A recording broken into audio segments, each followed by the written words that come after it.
Данный видеоролик не преследует цели задеть или оскорбить чьи-либо чувства. Ролик был создан исключительно в образовательных и познавательных целях. Берегите себя. Представляем вашему вниманию собрание чеченских старейшин в указанном месте, где должен был проходить шариатский процесс.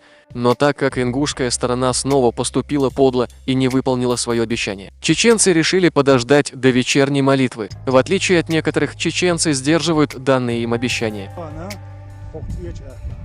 Сегодня мы собрались в Цечахке, но эта шарашкина контора под названием Совет Тейпов не явились на шариатский суд. Мы, будучи чеченцами, не ища оправданий и зная, что вы болтуны, приехали со старшими. Мы бы могли просто игнорировать ваши мульки, но зная, что вы потом будете упрекать этим чеченцев, что они не приехали на шариатский процесс. Мы пришли, и вы протянули шариат, и мы его взяли. За несколько дней мы договорились, что именно на границе будет наша встреча, что мы будем ожидать вас с полуденной молитвы до наступления вечерней, но никто не приехал. Как вы можете говорить нам, что вы не готовы?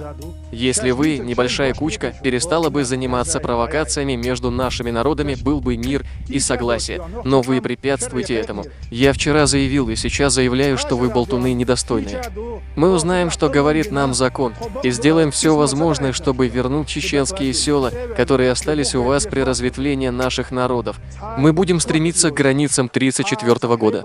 Вы не поняли нашу доброту. Мы оставили вам огромные участки и территории.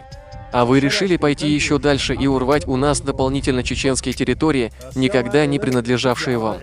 Но так как вы не оценили нашу помощь с населенными пунктами, которые Дудаев вам передал, и сверх этого требуете еще чеченских земель, мы, ссылаясь на законные меры, предпримем все возможные действия, чтобы вернуть оставшиеся наши территории. Заявил Магомед Даудов в собрании чеченского народа, где должен был пройти шариатский спор между чеченцами и ингушами. А что вы скажете по этому поводу, напишите в комментариях.